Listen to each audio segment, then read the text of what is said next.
The funeral director's words still echo in my mind. "Mrs. Whitmore, your husband left a video message. You need to see this before the service ends." What I discovered in that private viewing room didn't just shatter my grief. It exposed a betrayal so calculated, so cruel, that by the time I walked back into that chapel, I was no longer the grieving widow everyone thought they knew. I'm glad you're here. Follow my story until the end and comment the city you're watching from so I can see how far my truth has reached. At 70 years old, I thought I understood the shape of my life. I thought I knew every corner of it, every shadow, every truth. 43 years of marriage to Benjamin Whitmore, a man who built an empire from absolutely nothing. A successful commercial developer who transformed empty lots into shopping centers, business parks, and luxury apartment complexes across 3 states.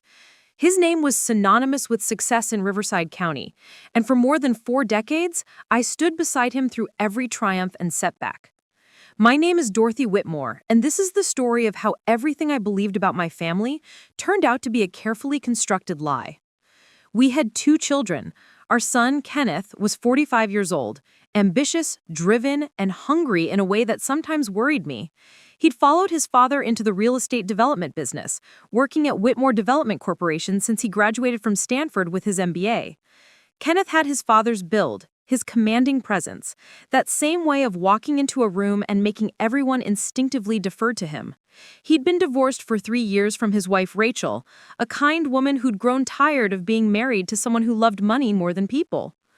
Our daughter, Bethany, was 42 and lived in Seattle where she taught 2nd grade. She was everything Kenneth wasn't: warm, genuine, content with a modest life filled with students who adored her, and a husband who worked as a social worker. Bethany had always been my gentle child, the one who cried over injured birds and spent her allowance buying supplies for homeless shelters. I thought I knew my children. I thought I understood the family Benjamin and I had built together. I was catastrophically wrong. The morning of Benjamin's funeral, I woke up in our king-sized bed, the bed we'd shared for 43 years, and for exactly 3 seconds, everything was normal. My hand reached across the mattress, seeking the warmth of my husband's body before my conscious mind could catch up with reality. Then the crushing weight of truth settled back onto my chest like a physical thing. Benjamin was gone. 3 days earlier, he'd collapsed at Marcello's, an upscale Italian restaurant downtown where he'd been having a business dinner. The call had come at 9:47 p.m. I remembered the exact time because I'd been watching the news, and the clock in the corner of the screen had frozen in my memory the moment my phone rang with an unknown number. "Mrs. Whitmore, this is Dr. Patricia Chen from Riverside General Hospital. Your husband was brought in by ambulance about 20 minutes ago. He suffered a massive cardiac arrest. I'm so sorry, but despite our best efforts, we were unable to resuscitate him. He's gone." Just like that, 43 years of marriage ended with a phone call from a stranger while I sat on our leather couch in my pajamas watching the 10 o'clock news. The doctors told me later that he'd been dead before he hit the restaurant floor. His heart had simply stopped, a catastrophic failure brought on by years of stress, rich food, and the cigars he thought he'd successfully hidden from me.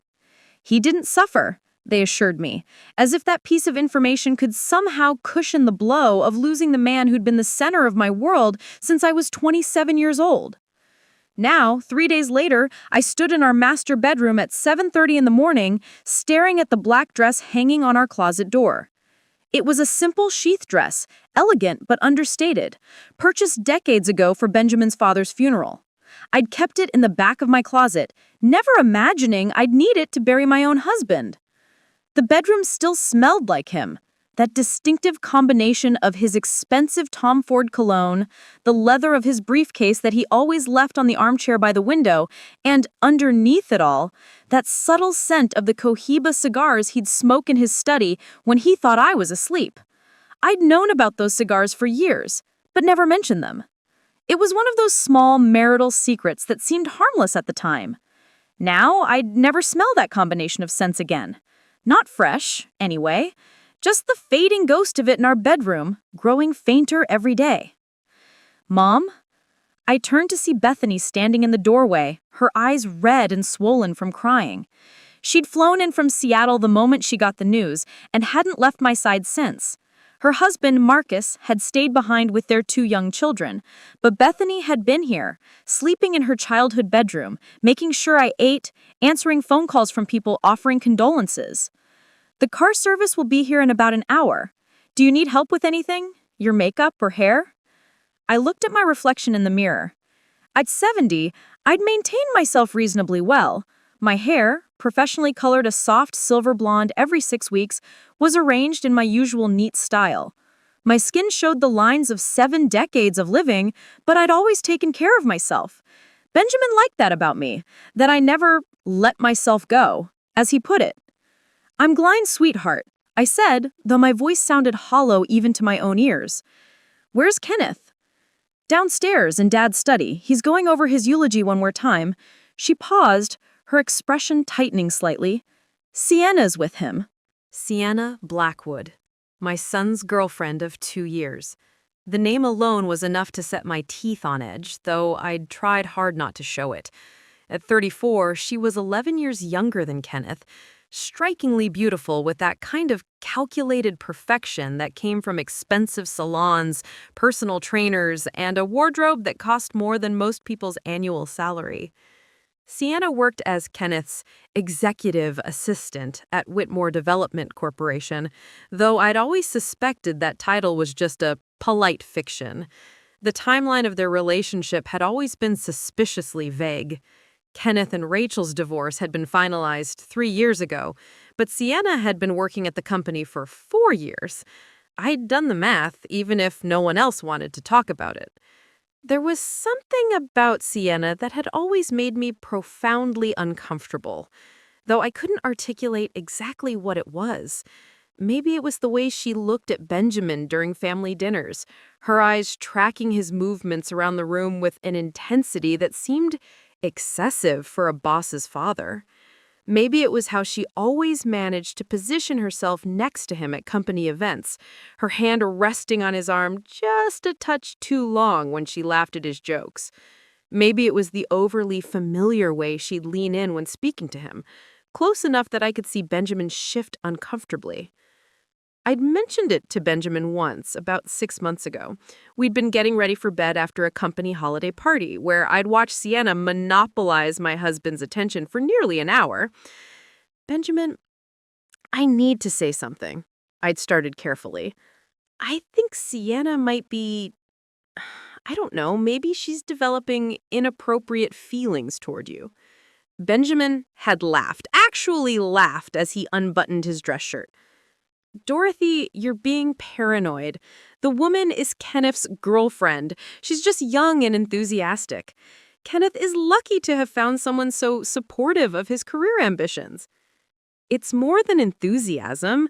The way she looks at you, the way she touches you, she's friendly and professional. That's all." Benjamin had climbed into bed, ending the conversation with the finality he always used when he decided a topic wasn't worth discussing. "You're seeing problems where none exist. Kenneth wouldn't tolerate any inappropriate behavior from his girlfriend, and frankly, neither would I." I'd let it drop, because what else could I do? Insist that my husband was being pursued by our son's girlfriend when I had no real evidence beyond a feeling? Benjamin had made me feel silly for even bringing it up, and I'd pushed my discomfort down deep, where it couldn't embarrass me anymore. Now, standing in our bedroom on the morning of his funeral, those memories felt different, heavier, like they meant something I didn't understand at the time. I shook off the thought. Today was about saying goodbye to Benjamin, about being strong for our children, about honoring the man who'd been my partner through 4 decades of life. Whatever weird energy I'd sensed between Benjamin and Sienna was probably just my imagination, fueled by grief and the natural dislike of your son's new girlfriend. I dressed slowly, my fingers fumbling with the zipper on my dress. Bethany helped me with my necklace, a simple strand of pearls Benjamin had given me on our 20th anniversary. As I fastened my earrings, I caught Bethany watching me in the mirror with an expression of such deep sadness that it made my chest ache. "I can't believe he's really gone," she whispered. I reached back and squeezed her hand. "I know, baby. Neither can I." The drive to Riverside Memorial Gardens took 25 minutes through morning traffic.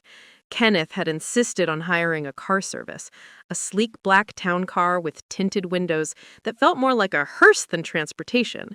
He sat in the front passenger seat, his phone pressed to his ear as he handled last-minute details with the kind of efficiency that would have made his father proud. Sienna sat next to me in the back, her presence filling the space between Bethany and me like an unwelcome third party. She wore a black dress that was expertly tailored and undeniably expensive, but something about it felt wrong for a funeral. Maybe it was the way she hugged her curves a little too perfectly, or the fact that the neckline dipped just slightly lower than appropriate for a memorial service. Her makeup was flawless, not a tear track in sight, and her perfume was so strong I had to crack my window despite the November chill. "Dorothy," Sienna said, placing her hand on my arm with practiced sympathy, "I want you to know that if there's anything you need today, anything at all, please don't hesitate to ask. Benjamin was such an incredible man. He was like a father to me." The words made my stomach clench uncomfortably. Benjamin had been her boyfriend's father, yes, but like a father to me seemed absurdly excessive for someone who'd only known him for 2 years. It was the kind of thing people said when they were trying too hard to demonstrate their grief, to claim a relation. The chapel was breathtaking in a somber way. Hundreds of white roses, Benjamin's favorite, filled massive arrangements on either side of the casket. The casket itself was solid mahogany with brass handles, positioned at the front of the chapel beneath a stained glass window that cast colored light across the polished wood.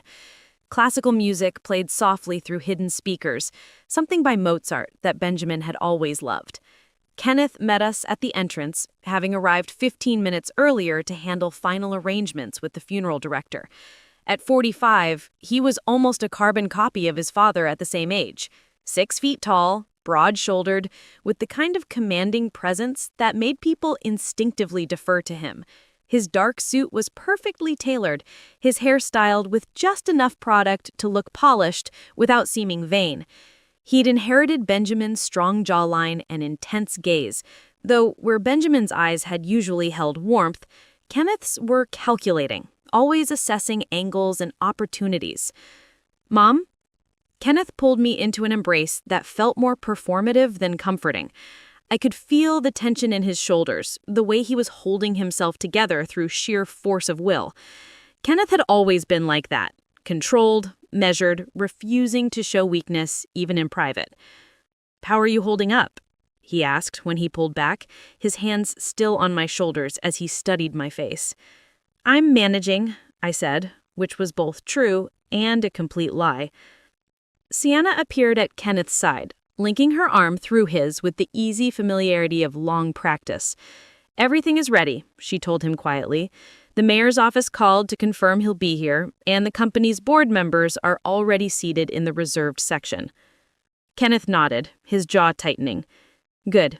Thank you for handling that." I watched them together and felt that familiar discomfort settle in my chest. There was something about the way Sienna operated around Kenneth, so efficient, so perfectly attuned to his needs, that felt less like a girlfriend and more like an accomplice, like they were co-conspirators in something I couldn't quite see. The funeral director, a distinguished-looking man in his 60s named Gregory Mills, approached with the practiced solemnity of someone who'd overseen thousands of farewells. "Mrs. Whitmore," he said, taking my hand gently, "I'm so very sorry for your loss. Your husband was a remarkable man. Everything is prepared according to the arrangements Mr. Kenneth made. If you're ready, we can begin seating the family." The next hour passed in a blur of faces and condolences. I sat in the front row between Bethany and Kenneth, Sienna on Kenneth's other side, staring at the casket that held my husband's body and trying to comprehend that this was real, that Benjamin was really gone, that I would never again hear his laugh or feel his hand take mine or argue with him about his terrible habit of leaving his reading glasses in every room of the house. The chapel filled to capacity. I recognized so many faces. Benjamin's business partners, employees who'd worked for him for decades, friends from the country club, neighbors from our gated community. The mayor sat 3 rows back. 2 city council members were in attendance, the president of the Chamber of Commerce, the head of the Regional Planning Commission. Benjamin had built relationships everywhere, and they'd all come to honor him.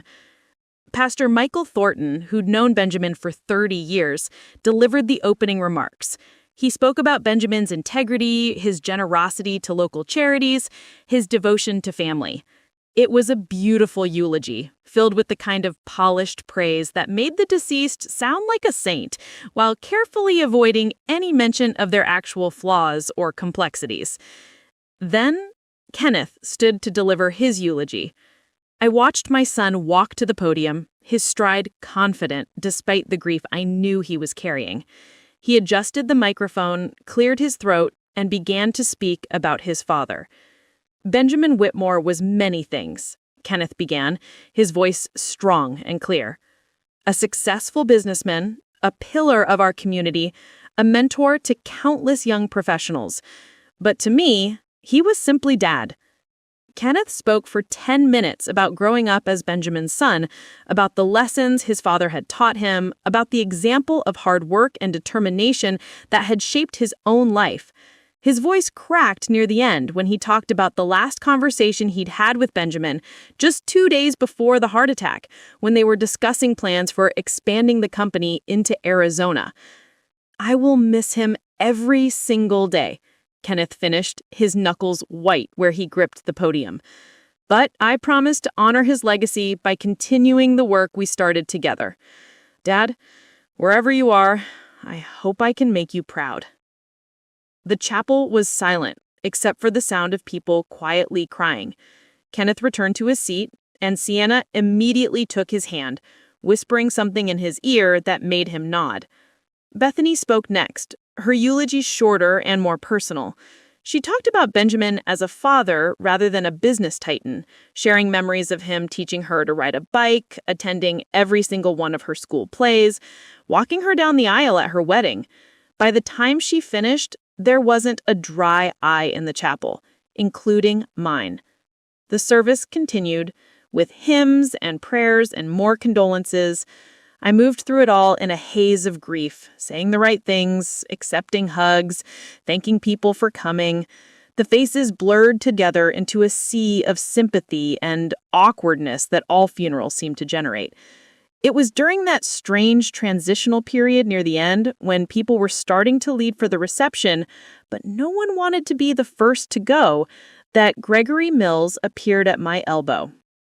Mrs. Whitmore, he said quietly, his professional demeanor showing cracks of genuine discomfort. Could I speak with you privately for a moment? It's rather important. I looked at Bethany, who was deep in conversation with one of Benjamin's old college roommates.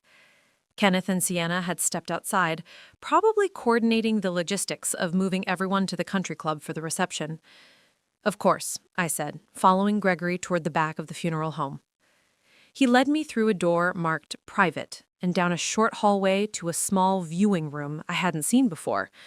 It was tastefully decorated in soft blues and grays, with comfortable seating arranged around a coffee table.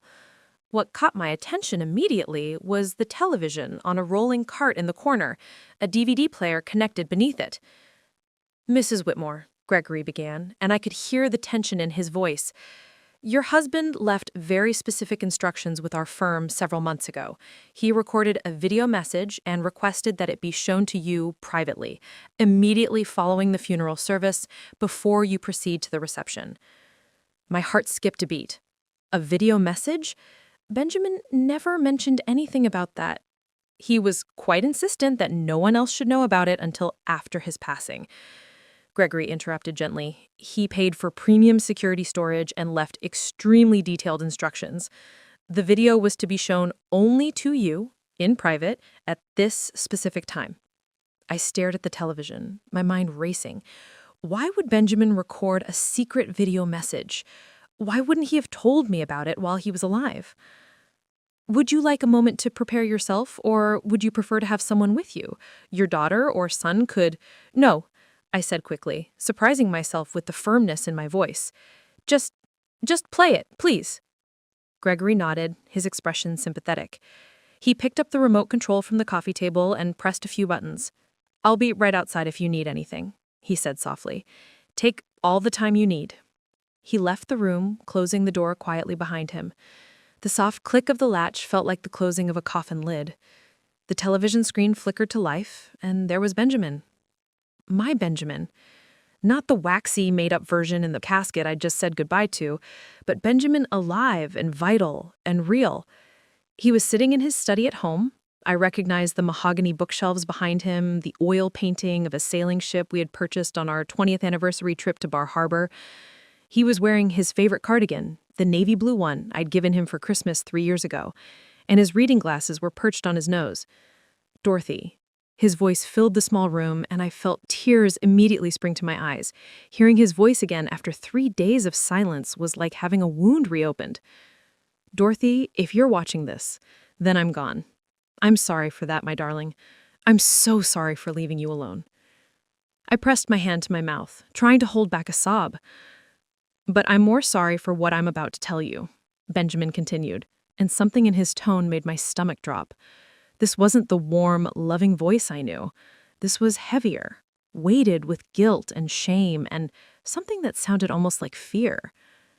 I need to tell you the truth about Kenneth, about Sienna, about what's been happening in our family right under your nose while I stood by and let it continue because I was too ashamed to stop it. My hands gripped the arms of my chair. What was he talking about? 6 months ago, Benjamin said, his face on the screen showing a level of anguish I'd rarely seen in our 40 decades together, I discovered that Kenneth has been embezzling money from Whitmore Development Corporation. Not small amounts, Dorothy. Over $2.3 million in the past 3 years, hidden through fake vendor contracts, inflated project costs, and falsified accounting records. The room seemed to tilt. I felt dizzy, like the floor had suddenly become unstable beneath me. Kenneth? Our son? Stealing from the company? I know what you're thinking, that I must be mistaken, that Kenneth would never do something like that. I thought the same thing when our accountant first brought the irregularities to my attention. I defended him. I told them they were wrong, that there must be some explanation. Benjamin paused, removing his glasses and rubbing his eyes, a gesture I recognized from 1,000 late-night conversations. But I couldn't ignore the evidence once I really looked at it. Contracts with vendors that don't exist, payments for materials that were never delivered, consulting fees paid to shell companies that Kenneth controls. It's sophisticated, Dorothy. He's been doing this carefully, methodically, using his position as VP of Operations to cover his tracks. My mind was reeling. This couldn't be true. Kenneth was successful in his own right. Why would he need to steal? But that's not the worst of it. Benjamin's words hit me like a physical blow. There was more? Sienna isn't just his girlfriend, Dorothy.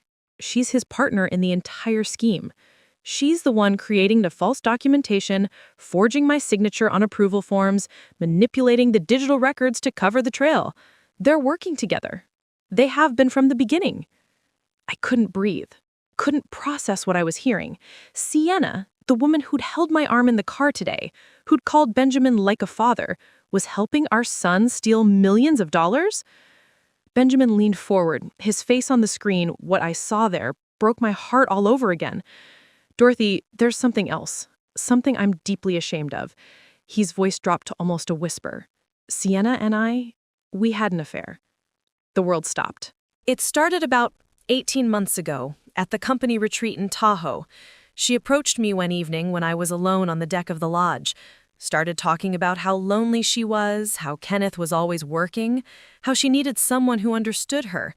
Benjamin's face twisted with self-loathing. I was flattered, foolish, weak. One thing led to another, and we were together. It lasted about 4 months before I ended it. Tears were streaming down my face now. My husband, my son's girlfriend. An affair that had been going on while I cooked dinner and planned family gatherings and believed we had a solid, honest marriage.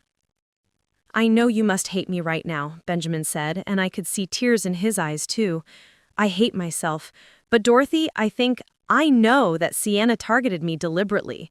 She was gathering information about our marriage, about our personal finances, about the company's internal operations. Everything I told her during our affair, she's been using to help Kenneth steal more effectively. He pulled out a folder and held it up to the camera. I've spent the last 6 months gathering evidence, bank records, email trails, security camera footage from Kenneth's office that shows Sienna accessing files she shouldn't have been able to see. It's all documented here. Every transaction, every fake contract, every falsified signature. I've also documented the affair, dates, times, places. Text messages from Sienna that prove she initiated the relationship and knew exactly what she was doing. Benjamin set the folder down and looked directly into the camera, directly at me. Everything is in safety deposit box 847 at First National Bank downtown. The key is taped under the bottom drawer of my desk in the study. The left side drawer, all the way back. You'll find it if you look. He took a shaky breath. Dorothy, I was planning to confront them next week. I was going to give Kenneth one chance to make this right, to return the money, to turn himself in and face the consequences. I was going to file for divorce, sell the company, and spend whatever years I had left trying to earn back your forgiveness and trust. The screen blurred as fresh tears filled my eyes. I was planning to confront them next week. I was going to give Kenneth one chance to make this right, to return the money, to turn himself in and face the consequences. I was going to file for divorce, sell the company, and spend whatever years I had left trying to earn back your forgiveness and trust. But if you're watching this, then I didn't get that chance. And now it falls to you. Benjamin's voice became urgent, almost desperate. Dorothy, you need to know that Kenneth has plans for you. I found documents in his office, papers drawn up by a lawyer, that would give him power of attorney over your affairs within 6 months of my death. The strategy is to claim you're too grief-stricken and elderly to manage your business interests. They plan to push you out of the company completely, transfer your shares to Kenneth, and take control of everything we built. I felt physically sick. My own son, planning to steal my future, my independence, my legacy. Sienna helped him drop those papers. She's been researching elder law, looking for legal precedents that would support the claim that you're incompetent. They have a whole strategy, Dorothy. They're going to be so attentive and helpful in the weeks after I'm gone, documenting every time you're confused or emotional or forgetful, building a case that you can't be trusted to manage your own affairs. Benjamin leaned even closer to the camera, his expression fierce despite the tears on his cheeks. Don't let them do this to you. I know this is terrible timing. I know you're grieving and that this betrayal is adding pain on top of pain, but Dorothy, you're stronger than you've ever given yourself credit for. You've always been the real strength in this family, even when I got all the credit. You held us together through my father's death, through the recession when we almost lost everything, through Kenneth's divorce and Bethany's miscarriage. He reached out, his hand touching the screen as if he could reach through time and space to hold mine one more time. You've built half this company with your ideas and insights, even if your name wasn't on the door. You understood people and relationships in ways I never could. You knew something was wrong with Sienna from the beginning. I should have listened to you. I should have trusted your instincts instead of dismissing them. A sob escaped my throat. He had remembered. That conversation about Sienna, the one where he'd made me feel paranoid and foolish, he'd remembered it and realized I'd been right all along. Don't let them take everything we built together. Don't let them get away with this. Use the evidence I've gathered. Go to the police if you need to. Hire the best lawyer you can find. Fight them, Dorothy. Fight for yourself. Fight for the truth. Fight for justice. He sat back in his chair, suddenly looking older and more tired than I'd ever seen him. I love you. I've loved you since the moment I met you at that ridiculous fraternity party in 1978. You were the best decision I ever made, and betraying you was the worst. I don't deserve your forgiveness, but I'm asking for it anyway. And I'm asking you to be strong now, stronger than you've ever been, because our son has become someone neither of us recognizes, and he's coming for everything you have. Benjamin reached forward, and the screen went black. I sat in that small viewing room, staring at the dark television, unable to move or think or feel anything, except a crushing weight of betrayal that was so complete that it felt like it might kill me. My marriage had been a lie. My husband had cheated on me with our son's girlfriend. That same girlfriend had been manipulating him for information to help our son steal millions from the company. And now Kenneth, My firstborn child, the baby I'd held in my arms and nursed through midnight feedings and protected from every hurt, was planning to declare me incompetent so he could steal everything I had left. How long I sat there, I don't know. It might have been 5 minutes or 50. Time had become meaningless in the face of such complete and total betrayal. Eventually, there was a soft knock on the door. "Mrs. Whitmore?" Gregory Mills's voice came through, gentle but concerned. "Are you all right? Do you need anything?" I stood up slowly, my legs shaky, and looked at myself in the mirror that hung on the wall. My makeup was ruined from crying, mascara tracks down my cheeks, my eyes red and swollen. I looked exactly like what I was, a 70-year-old woman whose world had just been shattered into a million pieces. But beneath the grief and shock, something else was stirring, something cold and hard and absolutely certain. They thought I was weak. They thought I was a grieving elderly widow who could be easily manipulated and pushed aside. They thought I was too old, too emotional, too dependent on Kenneth to fight back. They were about to learn how catastrophically wrong they were. I wiped my face with a tissue from the box on the coffee table, straightened my dress, and opened the door. Gregory Mills stood in the hallway, his expression carefully neutral, but his eyes showing genuine concern. "Mrs. Whitmore, I hope the video wasn't too distressing. Your husband was very clear that you needed to see it, but I know these situations can be incredibly difficult." "Gregory," I said, and was pleased to hear that my voice was steady despite everything. "That video, are there copies anywhere?" "Your husband was extremely specific about security. One original, stored in our climate-controlled vault, with instructions that it be shown only to you. There are no backup copies, no digital versions in any cloud service. After viewing, the original recording becomes yours to do with as you wish." "I want it," I said firmly. "The original recording, the DVD, anything associated with it, everything." Gregory nodded slowly. "Of course. I can have our technical staff prepare the original media for you. Would you like to take it with you today, or shall I arrange for secure delivery tomorrow?" I thought about Kenneth and Sienna waiting outside, probably wondering what was taking so long. I thought about riding back to the reception with them, making small talk while knowing everything I now knew. I thought about sitting through lunch at the country club, accepting their false sympathy while they planned my destruction. "Tomorrow," I said. "Deliver it to my home tomorrow morning, please. Discreetly." "Absolutely. I'll handle it personally."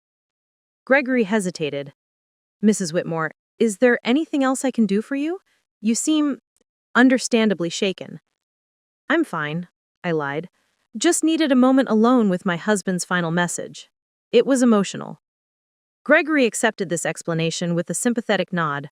"Of course. Take all the time you need. The reception won't start for another hour, so there's no rush." But there was a rush. Suddenly, urgently, I needed to see Bethany. I needed to look at Kenneth and Sienna with my new knowledge and see if the truth showed on their faces. I needed to start planning what came next. Because Benjamin had been right about one thing. I was stronger than anyone gave me credit for, and I wasn't going to let our son destroy everything we'd built together. I walked back into the main chapel, where small clusters of people were still gathered, talking in the hushed tones reserved for post-funeral conversations. Bethany was near the casket, speaking with Pastor Thornton. Kenneth and Sienna stood near the entrance, and I could see Kenneth checking his watch, probably calculating how much longer until they could move everyone to the country club. As I approached, Kenneth looked up and his expression shifted to concern. "Mom, are you okay? You were gone for a while. What did Mr. Mills need?" I looked at my son, this man I had raised, whose first steps I had celebrated, whose scraped knees I had bandaged, whose triumphs I had cheered, and whose heartbreaks I had soothed. And for the first time in his life, I really saw him. The slight tension around his eyes, the way his gaze flicked away from mine just a fraction too quickly, the hand that rested on Sienna's lower back, possessive and controlling, the expensive watch on his wrist, a Rolex I didn't remember him owning 3 months ago. The subtle signs of someone living beyond their legitimate means, someone hiding something. Just some final details about the burial arrangements, I said calmly. Nothing important. Sienna stepped forward, her hand reaching for my arm again with that practiced sympathy I now recognized as completely false. Dorothy, you must be exhausted. The reception will be starting soon, but if you'd rather skip it, I'm sure everyone would understand. Kenneth and I could handle hosting while you go home and rest. I'll bet you'd love that. Get me out of the way while you work the room, pressing flesh with Benjamin's business associates, positioning Kenneth as the new head of Whitmore Development Corporation. Start building the narrative that I'm too fragile, too overwhelmed, too dependent on Kenneth to fight back. Thank you, Sienna, I said, gently removing my arm from her grasp. But I'll be attending the reception. Benjamin would have wanted me there. Something flickered across her face. Disappointment? Frustration? But it was gone so quickly I might have imagined it. Of course, she said smoothly. Whatever you think is best. We're here to support you through this difficult time. Bethany joined us, her arms sliding around their waist in a gesture of genuine comfort that was so different from Sienna's calculated touches. Ready to head to the club, Mom? She asked softly. Yes, I said, looking one more time at the casket that held my husband's body. Yes, I'm ready. The drive to Riverside Country Club should have taken 15 minutes. It felt like 15 hours. I sat in the back of the town car between Bethany and Sienna, watching the city pass by through tinted windows while my mind raced through everything Benjamin's video had revealed. Every few seconds, my brain would try to reject what I'd learned, insisting it had to be some kind of mistake or misunderstanding. Then I'd remember Benjamin's face on that screen, the anguish in his voice, the specific details he'd provided, and reality would crash back over me like a wave. My son was stealing from the family company. His girlfriend had seduced my husband to gather information for the theft. Together, they were planning to have me declared incompetent so they could take everything Benjamin had built. Kenneth sat in the front passenger seat, his phone pressed to his ear as he coordinated details with the country club's event manager. His voice was calm, professional, efficient. The same voice he'd used 1,000 times before when handling business matters.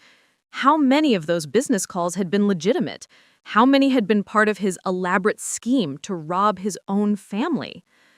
Yes, we'll need the main dining room set for approximately 200 guests, Kenneth was saying. Make sure the bar is fully stocked, and I want servers circulating with the appetizers immediately. People have been at the funeral home for hours. He sounded like a devoted son, ensuring his father's memorial reception was perfect. He sounded like someone who cared. But I knew better now. This wasn't grief or love.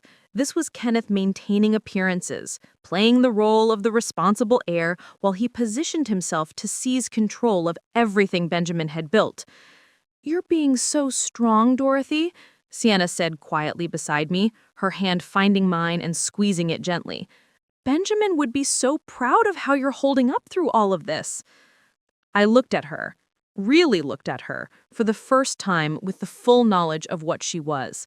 At 34, Sienna Blackwood was objectively beautiful. Her dark hair fell in perfect waves past her shoulders, professionally styled to look effortlessly elegant.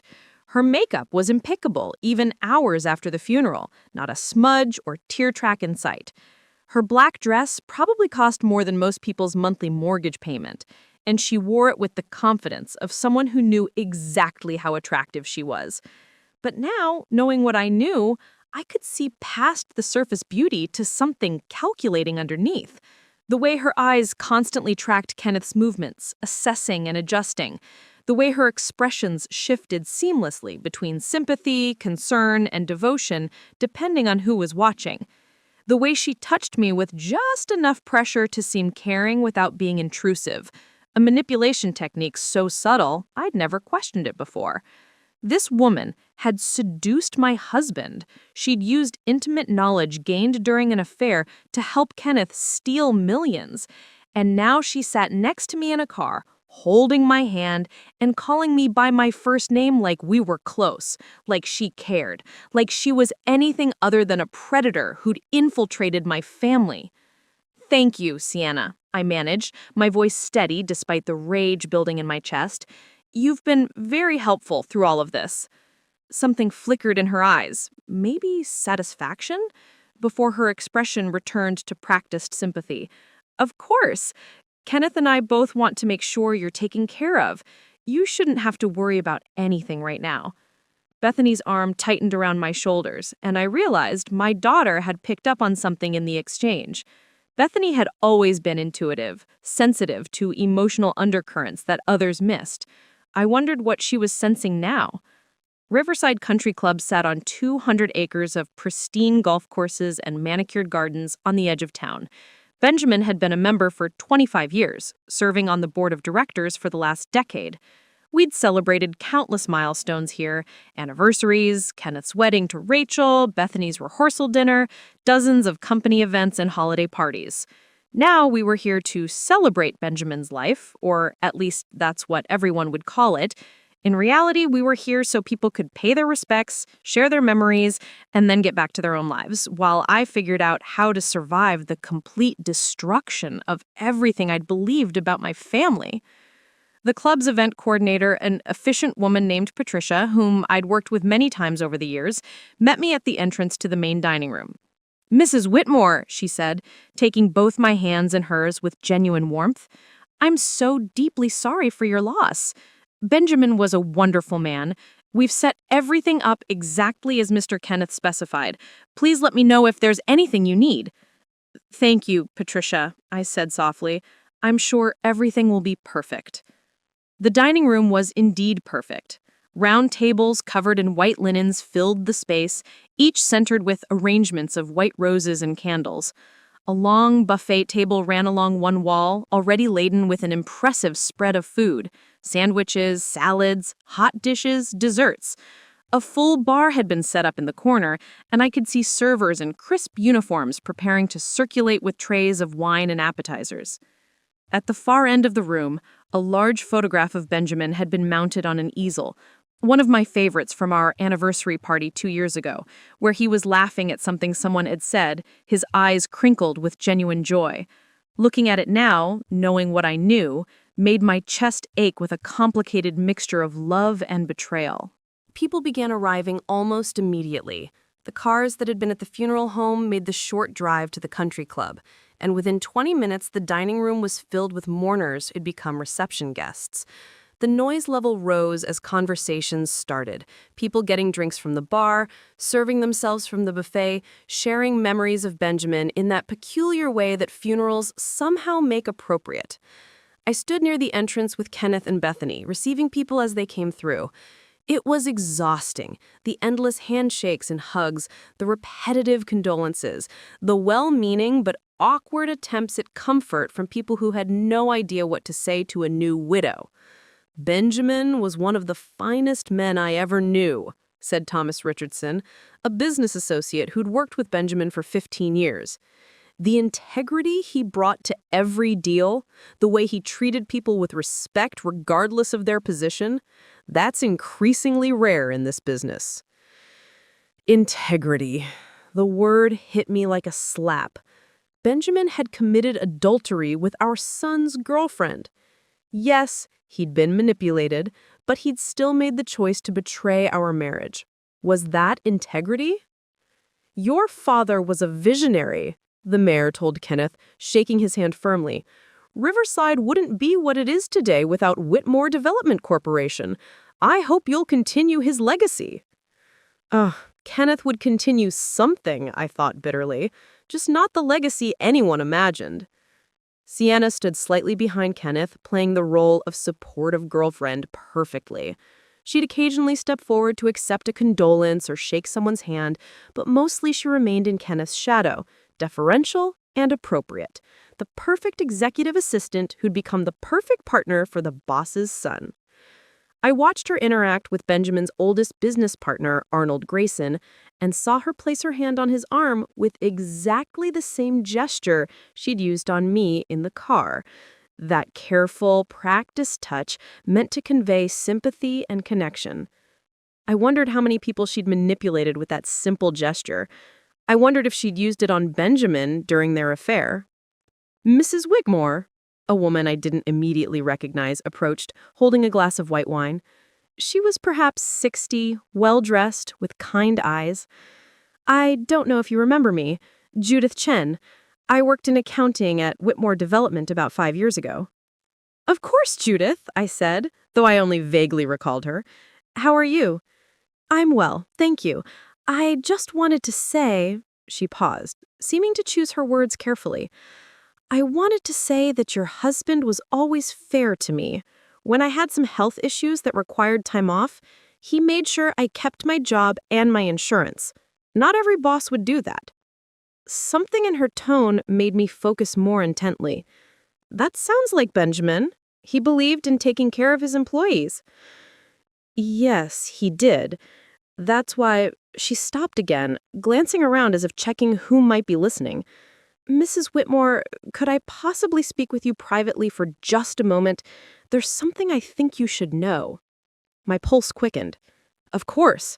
Let's step outside." I excused myself from the receiving line, telling Bethany I needed some air.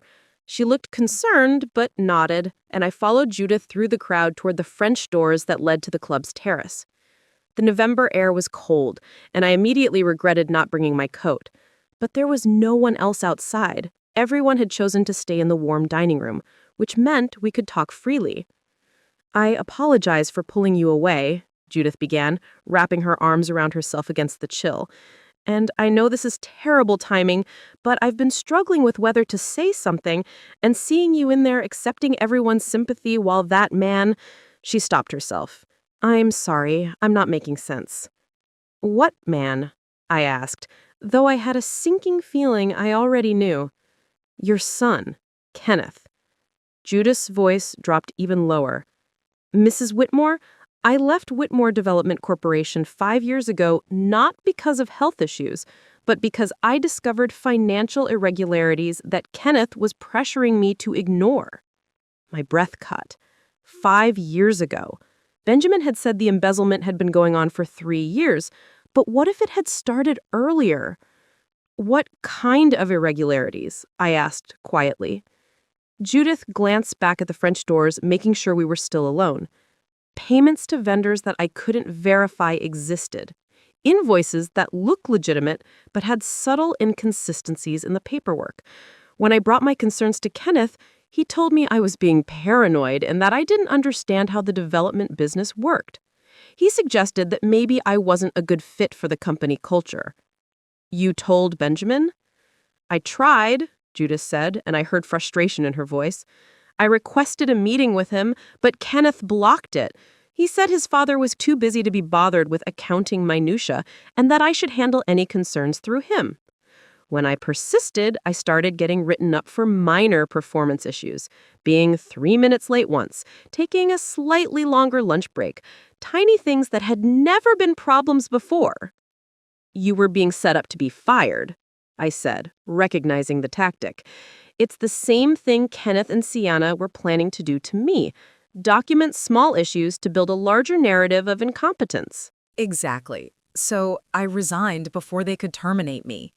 It seemed easier than fighting, and honestly, I was scared. Kenneth made it clear that if I caused problems, he'd make sure I couldn't work in the industry anywhere in the region.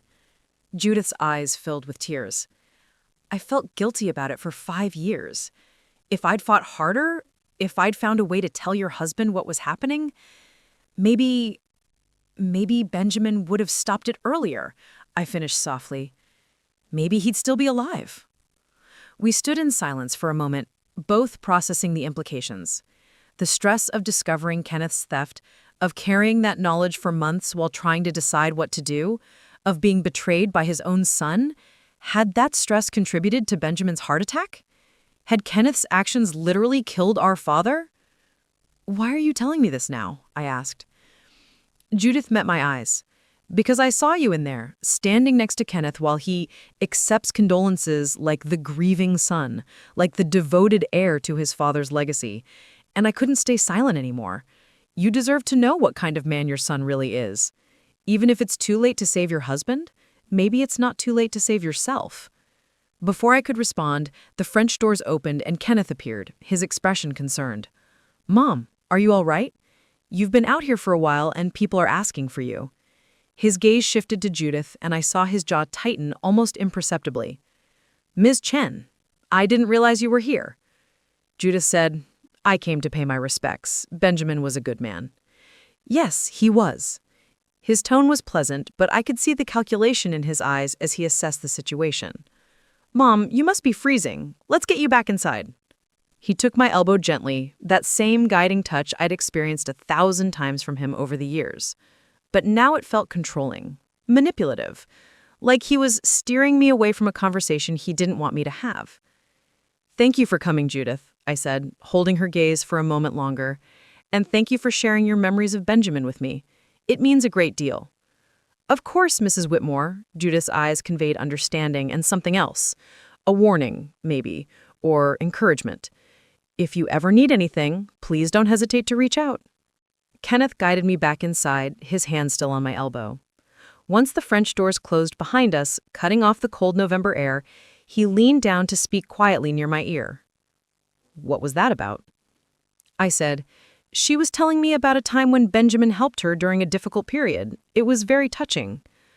Kenneth's eyes searched my face, and I forced myself to maintain a calm, grief-stricken expression. Could he tell I was lying? Could he sense that I knew? "That's nice," he said finally.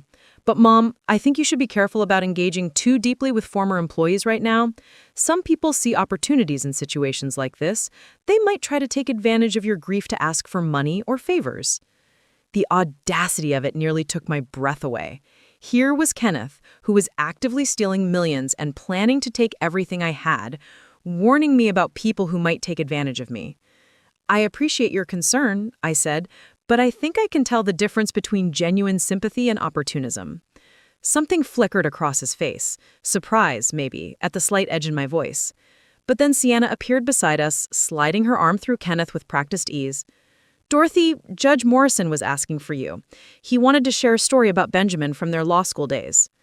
And just like that, I was swept back into the reception, moving from group to group, accepting condolences and sharing memories, while my mind raced with everything I'd learned in the past hour. Bethany found me about 30 minutes later as I was accepting a HUD from one of Benjamin's college friends. "Mom," she said quietly, "can we talk for a minute? Somewhere private?" I nodded and led her to a small sitting room off the main dining area, a quiet space the club used for smaller meetings and private conversations. She closed the door behind us and I could see the concern written clearly across her face. "What's going on?" she asked bluntly. "And please don't tell me nothing because I know you better than that. You've been acting strange since we left the funeral home. Did something happen?" I looked at my daughter, my honest, compassionate daughter, who had no idea that her brother was a criminal or that her father had been an adulterer. Part of me wanted to protect her from the truth, to keep at least one of my children innocent of the poison that had infected our family. But Bethany deserved to know. She deserved to understand what we were dealing with. And I needed an ally, someone I could trust absolutely in the battle that was coming.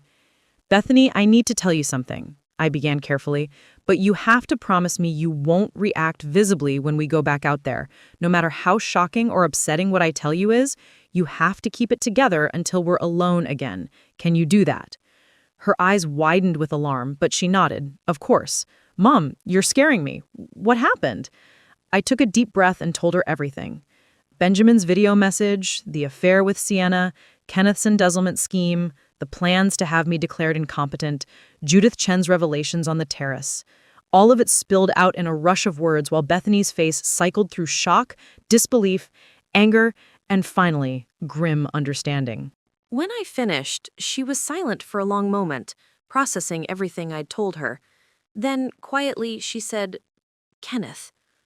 Just his name, but the way she said it held a lifetime of realization. "You knew something was wrong," I said. It wasn't a question. "Not about the embezzlement or Sienna," Bethany said quickly, "but I've noticed things over the past couple of years. The way Kenneth talks about money, like it's the only thing that matters. The way he calculates every interaction, always thinking about what he can gain. When he and Rachel got divorced, I thought maybe the divorce had changed him, made him harder, but now I'm wondering if he was always like this and I just didn't want to see it. She stood up and paced the small room, her hands clenching and unclenching at her sides. "Mom, what are you going to do?" "I'm going to fight," I said simply. "Benjamin left me evidence, everything I need to prove what Kenneth has done. Tomorrow morning, I'm going to retrieve that evidence from his study. Then I'm going to the bank to access the safety deposit box where Benjamin stored all the documentation. And then I'm going to a lawyer. I'm going to build a case against Kenneth and Sienna, and I'm going to make sure they face consequences for what they've done." Bethany stopped pacing and looked at me, her expression fierce. "I'm with you. Whatever you need, whatever you're planning, count me in." The relief that washed over me was physical. I wasn't alone. I had an ally, someone I could trust completely. "Thank you," I said, my voice breaking slightly. "I'm going to need your help. This is going to get ugly. Kenneth is my brother, and I love him, but if he's done what Dad's video says he's done, then he needs to face justice, and I'm not going to let him destroy you in the process." There was a knock on the door, and Patricia's voice called through, "Mrs. Whitmore, I'm so sorry to interrupt, but people are starting to leave, and they're looking for you to say goodbye." I straightened my dress, checked my reflection in a mirror on the wall to make sure my composure was intact, and looked at Bethany. "Ready?" She nodded, and together we walked back into the dining room. The reception continued for another 2 hours. People came and went, sharing stories about Benjamin, offering help with whatever I might need, promising to check in on me in the coming weeks. I smiled and thanked them and played the role of the grieving widow, while my mind worked through the steps I'd need to take. Kenneth was never far from my side, always appearing to guide me toward another guest, always checking if I needed anything, always being the devoted son. Sienna orbited around him like a satellite, occasionally touching my arm or shoulder with that practiced sympathy that now made my skin crawl. At one point, I watched them together across the room, speaking quietly with Arnold Grayson, who had been Benjamin's partner in several major development projects. Arnold was animated, gesturing as he explained something, while Sienna listened with an expression of rapt attention. Arnold nodded along, clearly impressed with whatever Kenneth was saying. I realized with cold certainty that Kenneth was already beginning his campaign, talking to Benjamin's business associates, positioning himself as the natural successor, building relationships that would support him taking control of the company. He probably thought he had months to solidify his position before making his move against me. He had no idea that I knew everything, that his entire plan had been exposed, that he was already caught. As the afternoon wore on and the crowd thinned, I found myself near the buffet table with a woman I vaguely recognized from various company events over the years. She introduced herself as Margaret Sullivan, the wife of one of Whitmore Development's project managers. "Mrs. Whitmore, I hope you don't mind me saying this, but I think you should know that my husband Richard has been concerned about some things at the company lately." Another person with concerns about Whitmore Development. How many others were there? How many people had noticed irregularities but said nothing because Kenneth was the boss's son? "What kind of concerns?" I asked carefully. Margaret glanced around to make sure no one was listening. Irregularities in project budgets, materials that were supposedly ordered but never arrived on site. Richard brought it up to Kenneth a month ago, and Kenneth told him not to worry about it, that he had it handled. But Richard's been in construction for 30 years, and he knows when something doesn't add up. "Has your husband documented his concerns?" I asked. "He's kept notes, yes, just to cover himself in case there were ever questions. He didn't want to be blamed for discrepancies he'd noticed but couldn't explain." I reached into my purse and pulled out one of my personal business cards, simple white cardstock with my name and phone number, something I'd had made years ago for charity work and social functions. "Margaret, would you ask your husband to call me next week? I'd like to discuss his concerns in detail." She took the card, looking surprised, but also relieved. "Of course. He'll be glad to talk to you. Richard respected your husband enormously, and he's been troubled by what he's seen." After Margaret moved away, I noticed Kenneth watching me from across the room, his expression unreadable. Had he seen me give Margaret my card? Did he wonder what we'd been discussing? By 5 o'clock, only a handful of people remained, and I told Kenneth and Bethany that I was ready to go home. "Of course, Mom," Kenneth said immediately. "I'll take you. Sienna can drive my car back later." Actually, Bethany interjected smoothly, I think Mom needs some quiet time with family. Why don't I take her home? You and Sienna have been handling so much today. You should take a break. I saw Kenneth's jaw tighten fractionally, but he couldn't really object without seeming unreasonable. If that's what Mom wants. Yes, I said. Thank you both for everything today. I just need to be home now. Sienna stepped forward and embraced me, her perfume overwhelming as always. Call us if you need anything, Dorothy. Anything at all. We're here for you. I know, I said, pulling away from her as quickly as politeness allowed. Thank you. Kenneth walked us to Bethany's car, his hand on my elbow again, in that guiding, controlling way I now recognized for what it was. Mom, he said, as Bethany unlocked the doors, I was thinking tomorrow morning I could come by the house. We should probably start going through Dad's papers, figuring out what needs to be handled with lawyers and accountants. The sooner we get organized, the less stressful this process will be for you. The audacity was breathtaking. He wanted to get into Benjamin's study, probably to find and destroy the evidence before I could discover it. Tomorrow's too soon, I said firmly.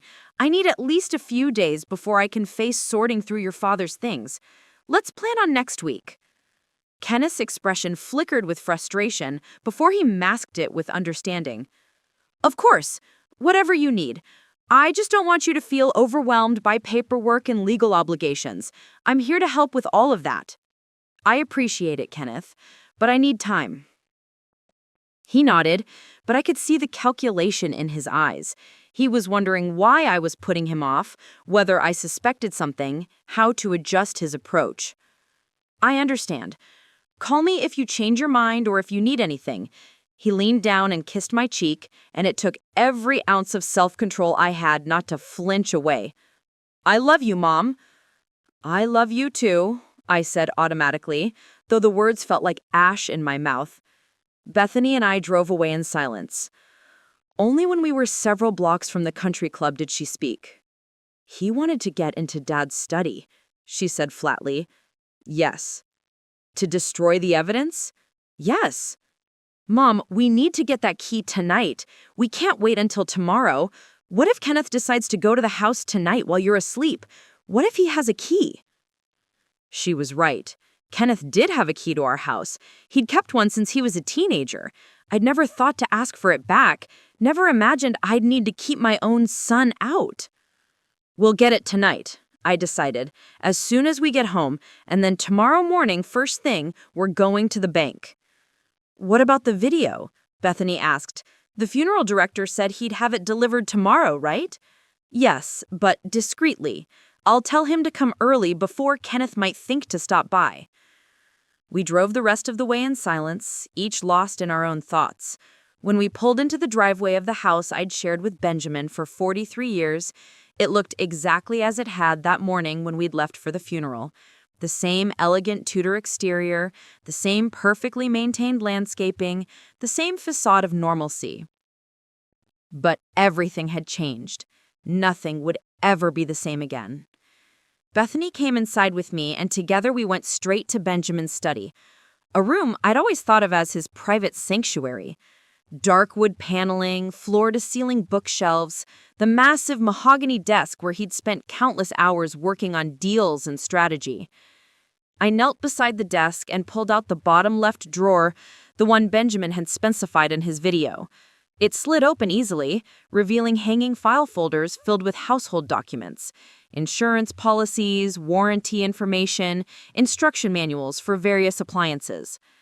I reached to the very back of the drawer, running my fingers along the bottom surface, and felt it, a small object taped to the underside of the drawer bottom. With trembling fingers, I peeled away the tape and pulled out a small brass key. Safety Deposit Box 847 at First National Bank. Bethany stood behind me, her hand on my shoulder. You found it. Yes.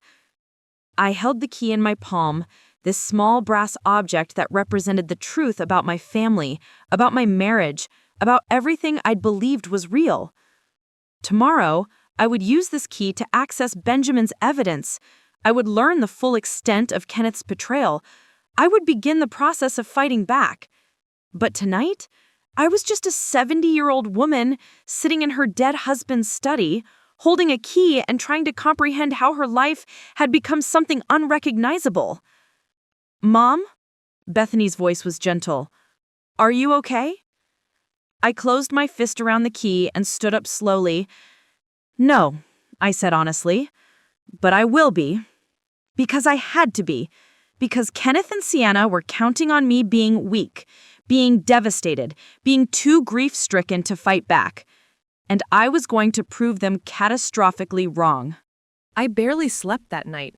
Every time I closed my eyes, I saw Benjamin's face on that video screen, heard his voice confessing his affair, pictured Kenneth and Sienna laughing about how easy it was to manipulate the old lady. The brass key to the safety deposit box sat on my nightstand, catching moonlight through the bedroom window like an accusation. Bethany had stayed over, sleeping in her childhood bedroom down the hall. Around 2 a.m, I heard her door open and soft footsteps in the hallway. She appeared in my doorway, silhouetted against the hall light. Can't sleep either? She asked quietly. No. She came in and sat on the edge of my bed, just like she used to do as a child when she'd had a nightmare. Mom, are you sure you want to do this? Once we open that box and see what Dad left us, there's no going back. Kenneth is still your son. This will destroy whatever relationship you have left with him. I thought about that. About Kenneth as a baby, his tiny hand wrapped around my finger. Kenneth as a toddler, running to me with scraped knees that needed kissing better. Kenneth graduating from Stanford, so proud in his cap and gown. Kenneth at his wedding to Rachel, looking happier than I'd ever seen him. When had that person disappeared? Or had he ever really existed at all? He destroyed our relationship the moment he decided to steal from his own family, I said quietly. He destroyed it when he planned to have me declared incompetent. The Kenneth I thought I knew, that person is gone, Bethany. Maybe he was never real to begin with. She nodded slowly. Then we go to the bank first thing in the morning. First thing, I agreed. At 7 a.m., Gregory Mills arrived at the house personally, carrying a locked aluminum case. Bethany answered the door while I was still in the shower, and when I came downstairs 20 minutes later, I found them in the kitchen, the case sitting on the counter between them. Mrs. Whitmore, Gregory said, standing when I entered, I hope I'm not too early. You mentioned wanting this delivered discreetly, and I thought morning would be best. This is perfect, Gregory, thank you. He placed a key on the counter next to the case. Everything is in there, the original DVD, the playback equipment, and a USB backup drive that our technical staff created last night, just in case. I've also included a written statement from our firm documenting the chain of custody, the date your husband recorded the message, and confirmation that only you have viewed it, in case you need it for legal purposes. Legal purposes. He understood exactly what I was facing. I can't thank you enough, I said sincerely. Your husband was very specific about protecting you, Mrs. Whitmore. He wanted to make sure you had everything you needed. Gregory paused. If I may say so, he seemed to deeply regret the circumstances that made this message necessary. After Gregory left, Bethany and I sat at the kitchen table, staring at the aluminum case. Inside it was the video that had shattered my world, the proof of Benjamin's betrayal and Kenneth's crimes. Do you want to watch it again before we go to the bank? Bethany asked quietly. No. Once was enough. I don't think I could bear to see it again right now. At 8:30, we left for First National Bank. I drove, needing something to do with my hands, while Bethany navigated and kept watch to make sure Kenneth's car wasn't following us. The paranoia felt justified. If Kenneth suspected what we were doing, he might try to intercept us. First National Bank was an imposing stone building in downtown Riverside, the kind of old-fashioned institution that prioritized security and discretion above modern convenience. Benjamin had banked here for 30 years, and I'd been to the safety deposit box area once before, about a decade ago, when we'd stored some valuable jewelry. The manager, a distinguished man named Arthur Pemberton, whom Benjamin had known well, met us in the lobby. "Mrs. Whitmore," he said, taking my hand with genuine sympathy. "I was so sorry to hear about Benjamin. He was a good man and a valued client." "Thank you, Arthur. I appreciate that. I understand you need access to box 847. He glanced at Bethany. "And you'll be bringing your daughter as a witness?" "Yes. Benjamin left some documents there that I need to retrieve." Arthur nodded and led us through a series of security doors to the vault area. The safety deposit boxes lined the walls in neat rows, ranging from small boxes barely big enough for a passport to large compartments that could hold substantial files. Box 847 was a large one. Arthur used the bank's master key while I used Benjamin's key, the dual lock system clicking open. He pulled out a long metal box, surprisingly heavy, and carried it to a private viewing room. "Take all the time you need," he said quietly. "I'll be right outside if you require anything." The door closed, and Bethany and I were alone with Benjamin's evidence. I opened the lid with trembling hands. The box was packed with files, each meticulously labeled in Benjamin's precise handwriting. Bank statements, email printouts, photographs, USB drives, a detailed timeline written in Benjamin's own hand, documenting every transaction he'd discovered, every suspicious pattern, every piece of evidence he'd gathered over 6 months of investigation. Bethany pulled out the first file. "Mom, this is comprehensive. Dad didn't leave any stone unturned." We spent 2 hours in that small room, going through everything Benjamin had compiled. The evidence was damning and irrefutable. Bank records showing transfers from Whitmore Development Corporation to shell companies that Kenneth controlled. Invoices for construction materials that were never delivered. Contracts with vendors that didn't exist. Benjamin had tracked down the addresses and found empty lots or businesses that had closed years earlier. Email exchanges between Kenneth and Sienna, discussing how to hide transactions and forge authorization signatures. But what hit me hardest were the photographs. Benjamin had hired a private investigator. The file contained dozens of photos of Kenneth and Sienna meeting with suspicious contacts, visiting properties that weren't listed in any company records, making cash deposits at various banks across 3 counties. There were also photos of Sienna entering hotels at odd hours, meeting with men Benjamin had identified in his notes as potential money launderers. And there were photos of Benjamin and Sienna together. I made myself look at them, though every image felt like a knife in my chest. Benjamin and Sienna at a restaurant, sitting close together. Benjamin and Sienna entering a hotel in Santa Barbara. Sienna's hand on Benjamin's arm, his face turned toward her with an expression I'd seen him direct at me thousands of times. "My husband, having an affair with our son's girlfriend?" "Mom," Bethany said gently, "you don't have to look at those." "Yes, I do," I said, forcing myself to examine each photograph. "I need to see the whole truth, all of it." The timeline Benjamin had created was meticulous. He documented how Sienna had initiated the affair at the company retreat in Tahoe, how she had gradually extracted information about his personal finances and the company's operations, how she had used that information to help Kenneth expand the scope of his embezzlement. Benjamin had also documented the moment he discovered what was happening. 6 months ago, the company's external auditor had flagged several suspicious transactions. Benjamin had initially dismissed the concerns, defending Kenneth, insisting there must be legitimate explanations. But then he'd started looking closer, and what he'd found had devastated him. His notes included a heartbreaking entry dated 4 months ago. Confronted Sienna today about her relationship with Kenneth and whether she'd been using me for information.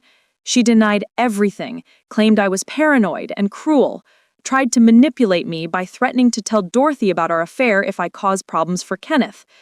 That's when I knew for certain. This was never about attraction or connection. I was a mark, a target, a foolish old man who let his ego blind him to what was obvious. Another entry from 2 months ago. Spent 3 hours with the private investigator reviewing evidence. There's no question now. Kenneth has stolen at least $2.3 million, possibly more that we haven't found yet. Sienna has been his accomplice from the beginning. I have to tell Dorothy, I have to make this right. But God help me, I'm afraid of what this will do to our family. I'm afraid of losing my son forever. I'm afraid of losing my wife. And the final entry, dated just 1 week before Benjamin died. Made the video message today and left it with Gregory Mills at the funeral home. Insurance policy in case something happens to me before I can confront Kenneth. Doctor says my blood pressure is dangerously high, stress making everything worse. I know I need to act soon. Dorothy deserves the truth. She deserves so much better than what I've given her. I closed the timeline file, my hands shaking. Benjamin had carried this burden alone for 6 months, trying to decide how to save our son while protecting me. The stress of that decision had probably contributed to his heart attack. Kenneth and Sienna hadn't just stolen money, they'd stolen Benjamin's life. What now? Bethany asked quietly. I looked at the mountain of evidence spread across the table. Bank statements, email printouts, photographs, USB drives containing digital records. Benjamin had built an airtight case. Now we take this to the police, and then we prepare for war. We spent another hour photographing every document with our phones, creating a backup of the backup. Then we carefully repacked everything back into the safety deposit box, except for one file, a summary Benjamin had prepared specifically for law enforcement, complete with an index of all the evidence and his own sworn statement about what he'd discovered. Arthur helped us secure the box again, his expression carefully neutral, though I suspect he had some idea of what we'd been reviewing. Arthur, I said as we prepared to leave, I may need to provide law enforcement with access to this box. Would that be a problem? Not at all, Mrs. Whitmore. Simply have them contact me with the appropriate documentation and we'll accommodate any legitimate investigation. From the bank, Bethany and I drove directly to the Riverside Police Department. I'd called ahead and asked to speak with Detective Sarah Martinez, a woman I knew socially through various charity events. Sarah's husband was a contractor who'd done some work for Whitmore Development years ago, and I'd always found her to be sharp, direct, and honest. She met us in a private conference room, her expression serious when she saw the file folder I was carrying. Mrs. Whitmore, I was so sorry to hear about Benjamin. What can I do for you today? I placed the folder on the table between us. I need to report a crime. Multiple crimes, actually. My son Kenneth has been embezzling from Whitmore Development Corporation for at least 3 years, possibly longer. He's stolen more than $2 million that we can document, and his girlfriend, Sienna Blackwood, has been his accomplice. Sarah's eyebrows rose. Those are serious allegations. What evidence do you have? I opened the folder and showed her Benjamin's summary. My husband discovered the theft 6 months ago. He spent those months gathering evidence, bank records, forged documents, email trails, everything you'll need to prosecute. It's all in a safety deposit box at First National Bank. Sarah listened intently as I explained everything, including Benjamin's affair with Sienna and how she'd used information from that affair to help Kenneth. I showed her copies of key documents and the timeline Benjamin had created. Mrs. Whitmore, Sarah said carefully when I finished, I need to ask you something difficult. Is there any possibility that your husband's allegations were motivated by personal anger at your son? Sometimes family conflicts can color people's interpretations of business transactions. My husband was meticulous, I said firmly. He didn't make accusations lightly. Everything in that file is documented and verifiable. I'm not asking you to take my word for it. I'm asking you to investigate, look at the evidence, follow the money trail, talk to the witnesses whose names Benjamin provided. Sarah nodded slowly. All right. I'll need to involve our financial crimes unit, and this investigation will take time. Embezzlement cases are complex, and if your son has been sophisticated about hiding the theft, he has been. But Benjamin was more sophisticated about documenting it. I believe you. Give me a few days to review the evidence and consult with the district attorney's office. This kind of case requires careful handling, especially given the high profile of Whitmore Development Corporation. Detective Martinez, I need you to understand something. My son is planning to have me declared mentally incompetent within the next few months so he can take control of the company and my personal assets. I don't have the luxury of time. Her expression hardened. Do you have evidence of that plan? My husband documented it in his video message. Kenneth has already drafted the legal paperwork. All right, Sarah stood up, her decision made. I'm going to fast-track this investigation. Can you make the safety deposit box available tomorrow morning? I'll get a warrant and bring our forensic accountants. Absolutely, whatever you need. As Bethany and I left the police station, I felt the first real sense of hope I'd experienced since watching Benjamin's video. The wheels of justice were in motion. Kenneth and Sienna would face consequences for what they'd done. But I knew this was only the beginning. That evening, as Bethany and I sat in the living room reviewing our next steps, my phone rang. Kenneth. I considered not answering, but that would seem suspicious. I needed to maintain the appearance of the grieving widow until the police were ready to move. Hello, Kenneth. Mom, how are you doing? I've been worried about you. His voice was warm, concerned, exactly what a devoted son should sound like. I'm managing. Bethany stayed with me last night, which helped. Good. Listen, I know you said you needed time before going through Dad's papers, but I really think we should schedule something soon. There are business matters that can't wait indefinitely. There it was, the pressure to let him into Benjamin's study, to access potential evidence. What kind of matters? I asked carefully. Contracts that need signatures, decisions about pending projects, financial obligations. As the primary heir and VP of operations, I need to ensure continuity. I don't want to burden you with details, but the company needs direction. The company has a board of directors. They can handle operational decisions until we've settled the estate. A pause. Of course. But you're the majority shareholder now. They'll need your input on major decisions. Then they can call me. Another pause, longer this time. I could practically hear him recalculating his approach. Mom, is something wrong? You sound different. My husband just died, Kenneth. Of course I sound different. I know, I'm sorry. I'm just worried about you. Sienna and I were thinking we could come by tomorrow, bring dinner, keep you company. The last thing I wanted was Sienna in my house, but I couldn't refuse without raising suspicion. That's kind, but Bethany's staying another few days. We're having quiet family time. Bethany's still there? Kenneth's tone shifted slightly. Don't you think you should have some time alone, to grieve in your own way? He wanted Bethany gone. He wanted me isolated and vulnerable.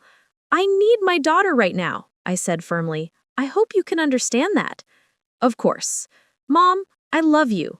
Please call me if you need anything. I will. Good night, Kenneth. I hung up and looked at Bethany, who'd been listening to my side of the conversation. He knows something's wrong, she said. He can sense it. Maybe, but he doesn't know what we know. He doesn't know about the video or the evidence at the bank. He just knows I'm not acting like the convenient, grief-stricken widow he expected. The next morning, Detective Martinez called. Mrs. Whitmore, we've reviewed the evidence from your husband's safety deposit box. This is one of the most comprehensive documentation packages I've ever seen in an embezzlement case. We're moving forward with criminal charges against Kenneth Whitmore and Sienna Blackwood. My heart hammered in my chest. When? We're executing arrest warrants this afternoon. I wanted to give you advance notice so you wouldn't be blindsided when it hits the news. Thank you, Sarah. Mrs. Whitmore, I should warn you, this is going to be very difficult. Your son will likely claim you're behind this out of grief or confusion. His attorneys will probably paint you as an elderly woman being manipulated by other family members. Are you prepared for that? Yes, I'm prepared. At 3:15 that afternoon, I was sitting in my living room with Bethany when my phone exploded with calls. First from Arnold Grayson, Benjamin's business partner. Then from 3 different board members of Whitmore Development Corporation. Then from my neighbor. Then from people I hadn't spoken to in years. Kenneth had been arrested at the company offices. Sienna had been arrested at her apartment. Both were being charged with embezzlement, fraud, and conspiracy. The news was everywhere. Local TV stations, radio, social media. Son of late real estate developer arrested for embezzlement. Whitmore Development Corporation scandal rocks Riverside. Shocking betrayal. Heir accused of stealing millions from family business. My phone rang again. This time, it was a number I didn't recognize, but I answered anyway. Dorothy Whitmore? An unfamiliar male voice. Yes. This is David Chen. I'm representing your son, Kenneth.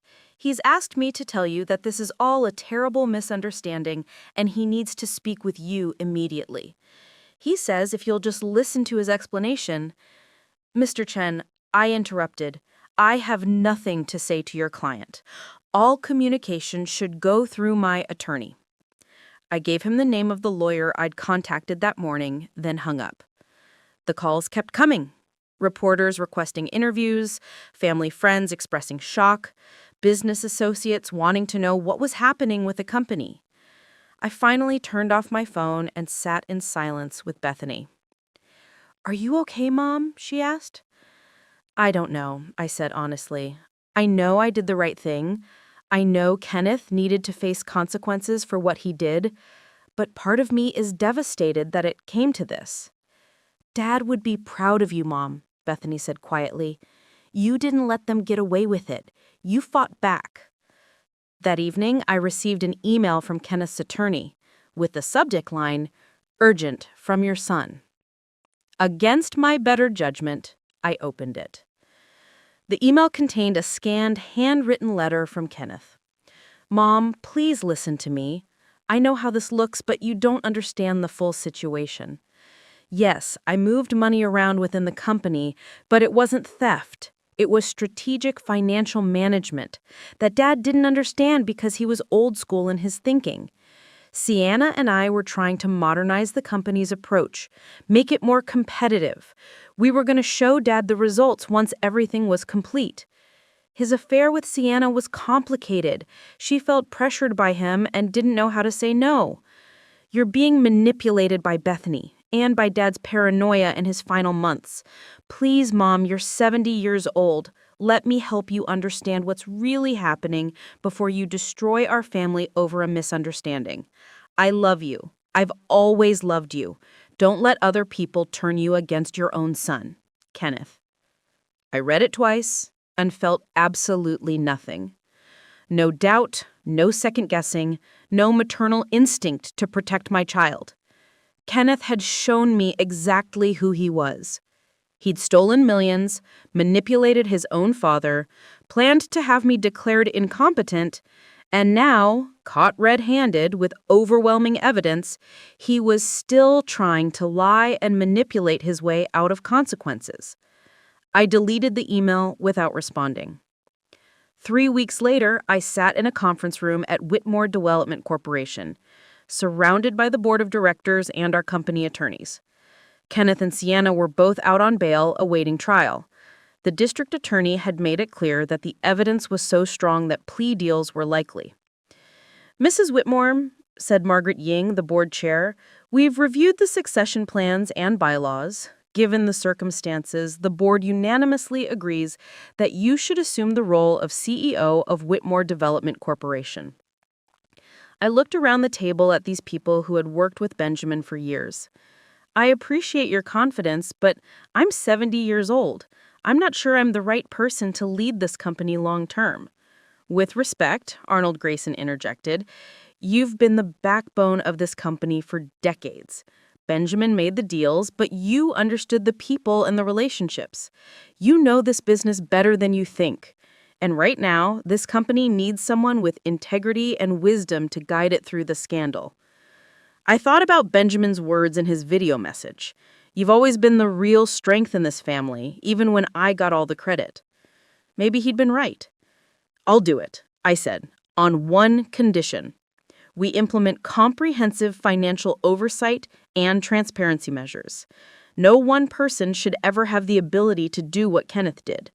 Every transaction gets reviewed, every approval gets documented, every dollar gets accounted for. Agreed, Margaret said. We'll start implementing those changes immediately.